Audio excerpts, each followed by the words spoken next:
ngajak, udah, kayaknya dia udah mau, kalau misalkan Pak Safri boleh bilang, kita perang itu. Iya. Dan saya pikir ya, yang kayaknya nih ya, latihan di sana itu bukan sekadar latihan. Itu latihan ingin menunjukkan kepada siapapun Yang bermain. yang bermain di situ, baik orang dalam maupun orang luar, yang kong kaling kong untuk membangun sebuah kartel di situ. Ini Pak Safri ngasih kode sebenarnya.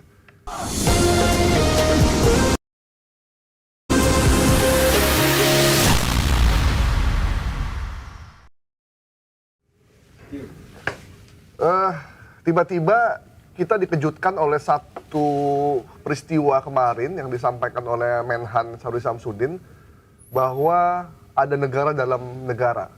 Ada sebuah bandara, tanda kutip bandara hantu, yang bandaranya ada, tapi tidak ada bea cukai, tidak ada airnav, tidak ada petugas, tidak ada otoritas pemerintahan resmi di bandara tersebut.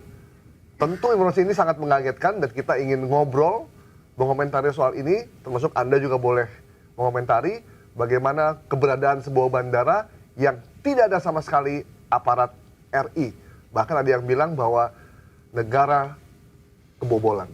Saya Gnayi Portu Sigit bersama Pemret Sindonews, Mas Pung Purwanto. Mas, Ya. saya dengar berita ini jadi pusing, Mas. Harus ini dulu dong. Iya nih saya pusing Oke. saya. Gimana ada bandara, barangnya bisa masuk, orang bisa datang, tapi nggak ada yang ngawasin, tuh saya mumet bener. Betul. Jadi itu patut dicurigai katanya. Apalagi di situ ada wilayah industri yang besar. Yang dulu katanya adalah mendongkrak ekonomi Morowali, ya kan? Ternyata itu ada apa ya, kayak lubang besar di situ. Nah ini pertanyaannya kan jadi macam-macam ini. Jadi mereka bawa apa, mereka bawa balik apa, mendatangkan apa, terus kemudian membawa apa dari situ. Katanya Nah. itu membawa nikel. Nah itu, makanya itu kan di situ kan nikel. Terus kemudian dulu ada isu pekerja asing yang jumlahnya tapi selalu dibantah kan di masa lalu ya ini ya. Berarti ada hubungannya, kira-kira ada hubungannya nggak dengan ini gitu. Jadi mereka kan bebas mau terbang kapanpun, mau malam, mau siang, mau pagi, mau membawa apapun, mau membawa dari luar barang apapun, kemudian nanti balik pesawat itu membawa apa dari situ juga nggak ada yang tahu. Gitu. Ini sama aja kita punya rumah, tapi ada orang masuk ke dalam rumah kita, Betul. naruh barang, ngeluarin barang tanpa diketahui oleh pemiliknya. Betul. Itu kalau rumah. Bagaimana kalau sebuah negara? Jadi, kenapa kita membahas soal ini? Karena ini problem yang sangat serius loh, Mas. Ini sangat serius. Betul. Dan kabarnya kan bandara ini sudah diresmikan 6 tahun lalu oleh Presiden Jokowi. Iya, betul. Dan baru ketahuan ketika TNI melakukan pelatihan di sana, dan kaget karena ternyata mereka nggak boleh masuk. TNI tidak boleh masuk. Ternyata memang di situ ada sesuatu yang mencurigakan gitu kan. Oke. Ini kita lihat potongan berita dari Sindonews.com ya. Satgas PKH temukan Bandara Morowali tanpa pengawasan bea cukai hingga imigrasi. Ya. Gimana tuh, Mas? Ada orang masuk, nggak diperiksa oleh bea cukai barangnya, tidak diperiksa oleh imigrasi, apakah dia punya paspor, apakah dia punya visa, dia bawa barang berharga, dia bawa senjata. Nggak ada, bebas. Nggak ada, bebas. Tentu, ini semacam kita itu ada nggak negara di situ gitu kan pertanyaannya. Sementara di pihak lain di bandara yang rame mereka ketat ya bea cukai itu, tas-tas diperiksa, galak. Bawa beli sepatu dari luar 2 langsung kena. Begitu masyarakat sipil datang bawa barang yang dianggap berharga, langsung kena pajak. Langsung dikasih tarif mahal. Betul. Sementara ada satu bandara yang orang bisa masuk kapan aja, barang yang dibawa bebas. Ini ironi. Buat saya ini masalah serius yang nggak bisa dibiarkan, dan kita ngambil perhatian betul soal ini. Coba bayangin kalau TNI nggak latihan di sana. Makanya apa yang akan terjadi? Terus kalau dulu dihitung itu kerugiannya apa aja tuh yang sudah dilakukan sejak tahun 2000 berapa? 19. Udah 6 tahun ya, udah 6 tahun. Iya. 2019. Itu kalau 6 tahun itu, aduh, itu gimana auditnya ya? Makanya ini tim-tim yang biasanya kerja cepat untuk ngaudit kekayaan negara itu memang harus segera cepat. Karena udah pasti di situ ada kebocoran, ya kan? Ada kebocoran negara, ada nggak tahu arus manusia, dari mana datangnya, tidak terdeteksi karena imigrasi juga nggak ada, gitu. Oke. Makanya Menhan Syafri pernah bilang ke kita, tidak boleh ada negara dalam negara. Iya. Ini baru saya tahu Betul. maksudnya nih. Oke, kita lihat ini ya. Apa yang maksud Menhan? Negara kita yang kaya ini masih ada siasat-siasat sekelompok orang untuk mengambil kesempatan di dalam kesempitan. Dan ini kami Satuan Tugas Penertiban Kawasan Hutan, baik itu sawit maupun pertambangan, akan terus melakukan tindakan-tindakan penertiban dan pengamanan, dan kalaupun itu ternyata melanggar hukum, maka kita teruskan di dalam upaya-upaya penegakan hukum. Ini menunjukkan kehadiran negara terhadap semua kegiatan-kegiatan ilegal yang selama ini terjadi, dan ini sangat merugikan negara. Di Morowali, sebagaimana teman-teman juga melihat beberapa latihan simulasi, baik itu dalam rangka intercept terhadap pesawat-pesawat yang dimungkinkan mempunyai indikasi kegiatan-kegiatan ilegal, dan intercept ini dalam latihan dilakukan oleh prajurit-prajurit Tentara Nasional Indonesia terhadap bandara yang tidak memiliki perangkat negara yang bertugas di dalam bandara tersebut. Ini merupakan hal yang anomali di dalam negara Kesatuan Republik Indonesia, yang kita harus menegakkan regulasi, tapi ternyata masih terdapat celah-celah yang merupakan kerawanan terhadap kedaulatan ekonomi, bahkan juga bisa berpengaruh kepada stabilitas nasional.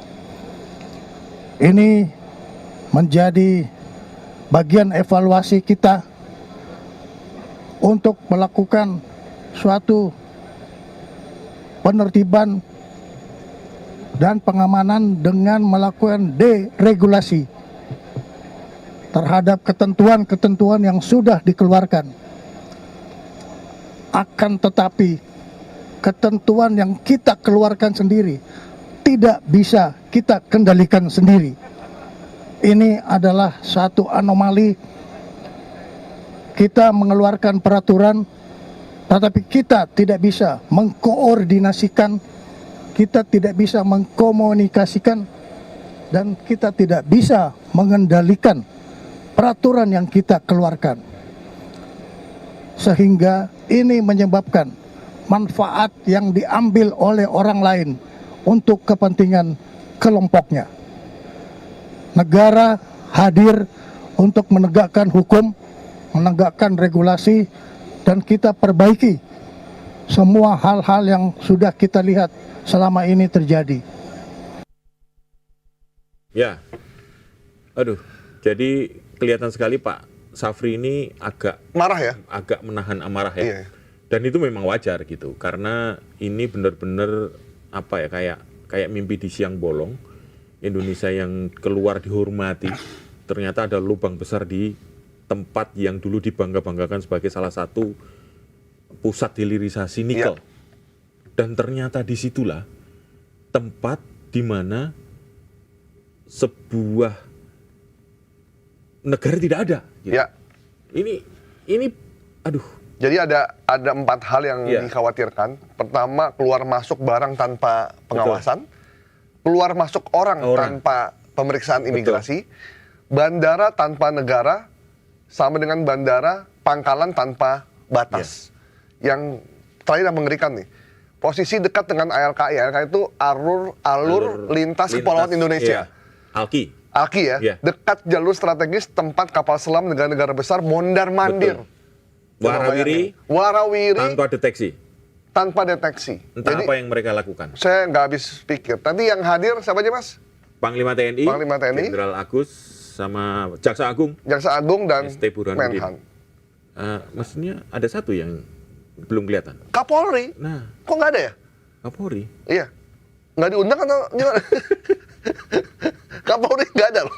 Sama nanti mungkin Mungkin karena ini penjaga ini kali, lebih ke pertahanan ya. Nah, Karena kan emang nggak ada orangnya kali di daerah situ. makanya ini aneh juga. Makanya nanti saya pikir ini serius dan biasanya kalau kayak gini tuh pola-pola begini yang dibiarkan bertahun-tahun itu berarti ada terjadi di tempat lain.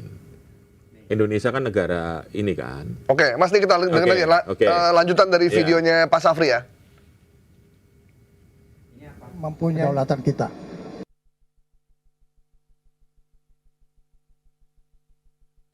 Kita tidak akan berhenti. Kita akan terus melakukan segala upaya yang sesuai dengan parameter-parameter yang harus dilakukan oleh suatu negara di dalam menegakkan kedaulatannya.